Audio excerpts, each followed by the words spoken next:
তখন আমি এই শ্মশানে এসেই থাকতাম জঙ্গলের ভিতরে। জঙ্গল ছিল, একটু আবর্জনা ছিল, শোয়া করে তখন একটা তাবু পলিথিন টানাইয়ে, চার কোনায় চারটে খুঁটো গাড়িয়ে পলিথিন টানাইয়ে তো বেড়া দিয়ে আমি শুয়ে থাকতাম। আমার ছেলে আছে, মেয়ে আছে, কিন্তু তাদের সাথে আমার কোনো সম্পর্ক নেই বা তারা রাখে না, তারা কোনো পরিচয় দেয়। হ্যালো বন্ধুরা, নতুন একটি ভিডিওতে আমি বিপ্লব আপনাদের সকলকে স্বাগত। আজকে এমন একটি জায়গা আপনাদের নিয়ে যাচ্ছি, একটি অসহায় মানুষের জীবন সম্পর্কে সম্পূর্ণ তুলে ধরব। সত্যি মানুষটির কষ্টের কথা তার মুখে না শুনতে পারলে আপনারা কিছুই এর অনুভব করতে পারবেন না। ভালো আছেন কাকু? হ্যাঁ, আসি গেল বাবা। আচ্ছা আচ্ছা, আপনার নামটা বলবেন কি? আমার নাম ওই মনি পাগল। মনি পাগল বলে আর কি। হ্যাঁ, বলি রাখি। আচ্ছা আচ্ছা আচ্ছা, এই যে আমি যেখানে অবস্থান করছি বা যেখানে আছেন, এটা তো শ্মশান বলে, তাই না? হ্যাঁ। এই শ্মশানটার ঠিকানাটা বলবেন কি, কোথায় অবস্থিত? এই শ্মশানটা হচ্ছে সুরগিরাম শ্মশান বলে। ওই সুরগিরাম আর এই শনিপাড়া নিজিড়ের মাঝখানে এই শ্মশানটা সুরগিরাম শ্মশান বলে। আচ্ছা, তো এই যে শ্মশানে কি আপনি থাকেন, একাই থাকেন? হ্যাঁ, ওই মায়ের কাছে একাই থাকি। আপনার দিন রাত সবসময় একা থাকেন? হ্যাঁ, সবসময় মা রাখে একা। তাহলে এটা হচ্ছে আপনার এটা বিলের ভিতরে, আমি তো চারপাশে দেখছি প্রচুর জলাবদ্ধতা, এই জলাবদ্ধতার ভিতরে এই শ্মশানটা অবস্থিত, তাই না? আচ্ছা, এইখানে আপনি কতদিন ধরে আছেন? আমি এইখানে এই শ্মশানে 20 সালে আসি আর কি। এখানে 20 সালে, এই যে এখনো 25 সাল চলে। এই 5 বছরের শ্মশানে এখানে আমি আসছি ভিতরে।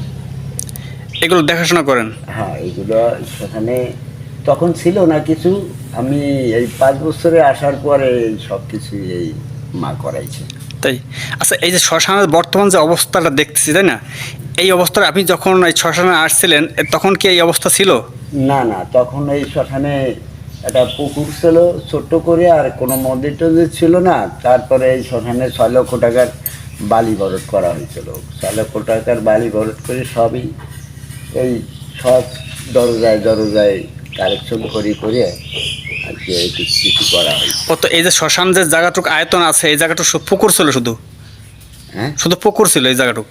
হ্যাঁ, সামান্য 1-1.5 ঠিকানা দিকের মতো এই গাছটা ছিল, শুধু এই গাছটাই। আর ওই জায়গায় পুকুর ছিল। আচ্ছা আচ্ছা, মানে জঙ্গলের মতো ছিল আর কি? হ্যাঁ, জঙ্গল ছিল, এই শ্মশানে আসতো না কেউ আর কি। এই যে এখন যে মন্দির টন্দির আমরা দেখতে পাচ্ছি, এই মন্দিরটা কিছুই ছিল না? না, কোনো কিছু ছিল না? না না। তো এই যে আমরা 2-3টা মন্দির করছেন, বা এইখানে এই মন্দিরগুলো আস্তে আস্তে ক্রমশ করছেন, তাই না? হয় কালেকশন করে মানুষের সাহায্য অনুভূতি নিয়ে এই সমস্ত করা হয়। বাইরের কালেকশনে মন্দিরগুলো করা হয়েছে? হ্যাঁ হ্যাঁ। আচ্ছা, অনুদান বাড়ি থেকে হয়তো বা কেউ দিছে? না, অনুদান সরকারি কোনো অনুদান আসেনি। হ্যাঁ, তবে ওই যে চাকরি বাকরি যারা করে তাদের ধরে তারা কিছু কিছু অনুদান করছে, তাদের করা হয়েছে। কিন্তু এই শ্মশানে এই আপনি এই যে বিলের ভিতর অনেক ফাঁকা জায়গা, হয়তো 4 থেকে 5 কিলোমিটার হবে এই দূরত্ব, আপনি এই একা আপনার দিন রাত ঝড় বৃষ্টি নেই একা থাকেন, একা রান্না করে খান? একাই রান্না করে খাই। ভক্তরা কি আসে, কখন আসে? ওই ভক্তরা আসে মাঝে মধ্যে আসে, ওই বিকেল টাইমে একটু আশেপাশের লোকজন আসে। আর দূর দূরান্ত থেকে যারা আসে, প্রতি মাসে একটা অনুষ্ঠান হয় এখানে শনিবারে, মাসের শেষ শনিবারে। দূর দূরান্ত থেকে যারা আসে হয়তো ওই যাচ্ছে, এতে তারা 2-1 থাকে, আবার চলে যায়। মাসে একটা অনুষ্ঠান হয়? হ্যাঁ, প্রতি মাসে। প্রতি মাসে? হ্যাঁ তখন ভক্তরা আসে? হ্যাঁ, তখন। আর এমনি নিয়মিত কি প্রতিদিন ভক্তরা আসে? হ্যাঁ, নিয়মিত আসে, আশেপাশে যারা আছে এই ভক্তরা আসে। এই এই এই মন্দির, এখানে কি কি মন্দির আছে? এখানে এই যে মায়ের মন্দির, এই যে মায়ের মন্দির পাশাপাশি এই যে বাবার একটা মন্দির, এই গত বছরে এই বাবার মন্দিরটা হয়েছে। তারপর ওই জায়গায় একটা বেদি করা হয়েছে। এই বর্ষার সময় এই যে চারপাশে দেখতেছি আমরা প্রচুর জলাবদ্ধতা, মানে এই বর্ষার সময় ভক্তরা আসে, মানে এই নৌকো নিয়ে আসে? হ্যাঁ হ্যাঁ, নৌকো নিয়ে আসে। এখানে তো রাস্তা তো আমি আসার সময় দেখছি প্রচুর জলাবদ্ধতা, রাস্তা দিয়ে আমি আইছি, মানে 8 সমান, মানে 3 ফিট জল হয়ে গেছে রাস্তার উপর দিয়ে। ওইখানে ওই রাস্তা থেকে ভক্তরা হাঁটি আসে? না, ওখান দিয়ে এখনো আসা যাবে না, তবে এই যে জল কমলি আবার এই রাস্তা দিয়ে আসা যাবে। ওই মাঝে একটা ভাঙা আছে, ভাঙায় চার দিয়ে দেই, কিন্তু আর এই কয়েকদিন পরেই আবার আসা যাবে। সারা বছরে আসা যাবে, ওই 2 মাস একটু বর্ষা বড় হলেই ওই 2 মাস নৌকো নিয়ে আসতে হবে। আচ্ছা, তো এই মন্দিরের আপনার স্মরণীয় বিষয়গুলো, যখন আপনি এই মন্দিরে আসছিলেন, আপনার এমন কোনো ঘটনা ঘটছিল বা হয়েছিল এই মন্দিরে তখন কেমনভাবে দিন কাটাতেন একটু বলবেন, শুরুর থেকে একটু বলেন। থেকে আর কি বা বলবো, আর যা বলাই তো, যা করাইছে মাই করায়। তখন তো ছিল জঙ্গলে, শুরু থেকেই একা একাই থাকতাম এখানে। ওই সাথে যদি কেউ একটু দিনের বাগে থাকতো, কিন্তু রাতের বেলা এখানেই কাটাতাম মায়ের কাছে।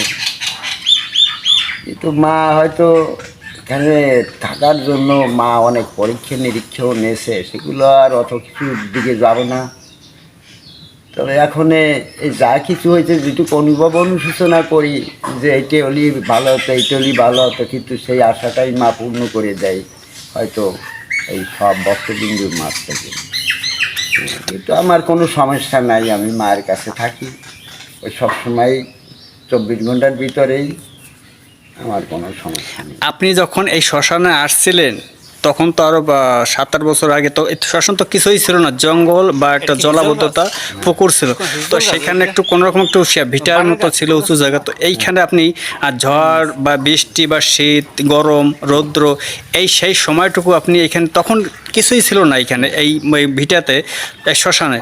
তো তখন আপনি এখানে কীভাবে কাটাইছেন? তখন এই সামান্য একটু এই গাছের গোড়া একটু দেখা বিটের মতো ছিল, তখন আমি এইখানে ওই যেতাম, আর এখানে ওই কর্ম করতাম, এই জঙ্গল কাটতাম। এই জঙ্গল কাটতে দেখা গেলো এলাকার মানুষে আমার প্রতি একটু খেয়াল করলো। তখন এই শ্মশানটা ছিল কিন্তু মালিকানা। তখন আমার এই কর্ম দেখে তারা সবাই একটু একটু করে তারা এগোলি করে। তখন এই শ্মশানটা তখন সর্বজনীন করে দেয়।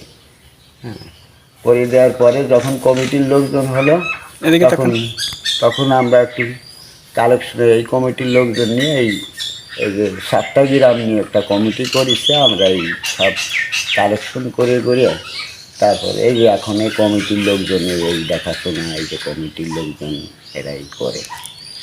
আস্তে আস্তে এর আপনার ডেভেলপ হয়েছে, উন্নত হয়েছে, সবাই খেয়াল করছে। হ্যাঁ, সবাই। তখন যে শুরু থেকে আপনি যে কষ্ট করে থাকতেন এখানে, তাঁবুটা টানায় তাঁবুর তলে থাকতেন, ঝড় আর বৃষ্টি নাই, শীত আর গরম নাই, তাই না? খুব কষ্ট করছেন তখন, একা একা থাকতেন আর কি এই ফাঁকা জায়গায়, নির্জন এলাকায়। আচ্ছা, তো এই বলছিলাম যে আপনার ব্যক্তি জীবন, আপনার স্মরণীয় কোনো ঘটনা, আপনার ব্যক্তিগত বিষয়, আপনি এখানে আছেন, আপনার পারিবারিক বা ফ্যামিলি বা পরিবার কেউ কি আছে? আছে কিন্তু আজকে হয়তো আমার পরিবার যখন মারা গেল, তখন আমার এই সংসার থেকে মনটা উঠে গেল যে আমি আর সংসার মাঝে থাকবো না করে। এই জঙ্গলে থাকতে মা, এখন আমি যেটাই আশা করেছি সেই আশাগুলোই মা পূর্ণ করে দিয়েছে। ওই জঙ্গলেই থাকতাম। আচ্ছা, আমি একটু শুনেছি আপনার স্ত্রী বা ওয়াইফের এমন কি একটু দুর্ঘটনা ঘটেছিল? ওই আমি তখন এই বাড়ি ছিলাম না, তো তখন আমি ভারতে গিয়েছিলাম। তখন এই আমার স্ত্রীরে তখন ওই সন্ত্রাসী কিছু পোলাপান ছিল আমাদের ওই পাড়ায়, ওই তারা রাতের বেলার তারে গলা টিপে মারিয়ে রাখি দেয়। হ্যাঁ, তখন থেকে মনটা আর এমনই খারাপ হলে, আমি কোনো অন্যায় করিনি, আমি কারোর সাথে কোনো দুর্ব্যবহার করিনি, কিন্তু আজকে সে এইভাবে তার মৃত্যু হয়ে গেল। তখন থেকে ওই আর সংসারে গেলাম না। 2টো ছেলে 2টো মেয়ে আছে, তাদের বিয়ে শাদী হয়ে গেছে। ছোটো ছেলেটা বিয়ে করে নাই।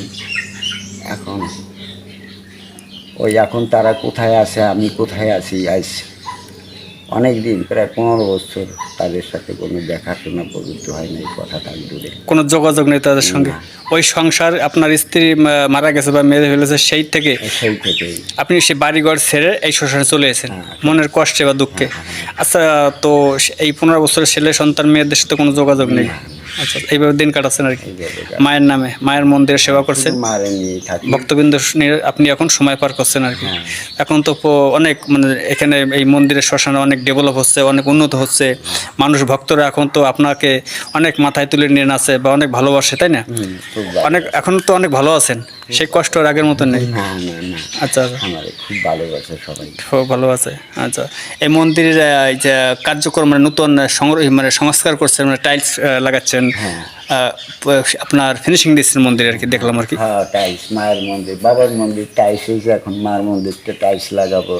থাকি মারে নিয়ে আশাটাই আর হ্যাঁ, এইখানে আমি একটা জিনিস দেখছি, এইখানে যে মানুষটা দাহন করা হয়, এই দাহনের ব্যবস্থাটা এখানে মানে এই যে আপনার যে বেদিটা করা হয়েছে, এগুলো কি এই মন্দির কর্তৃপক্ষ থেকে হ্যাঁ, করছে? এটা মার ফান্ড থেকে এটি করা হয়েছে, 2.5 লক্ষ টাকা মতো খরচ গেছে। তাই? শুধু রেলপাত দিয়ে করা। আচ্ছা, রেলপথ থেকে। আচ্ছা, এইখানে আপনার এই মরা দেহগুলো সমাধি করেন, এটা আপনার কোথা থেকে মানে কত দূর থেকে আসে এখানে এই শ্মশানে? এই শ্মশানে আসে, এই শ্মশানটা মনে করো এই শ্মশানটার 7 গ্রাম নিয়ে এই শ্মশানটা কমিটি গঠন হয়েছে, 7 গ্রাম। পরে আবার আর 3 গ্রামের সাথে যোগ হয়েছে, তাহলে এই কয় গ্রামের লোক তো এই শ্মশানেই আসে লাশ নিয়ে।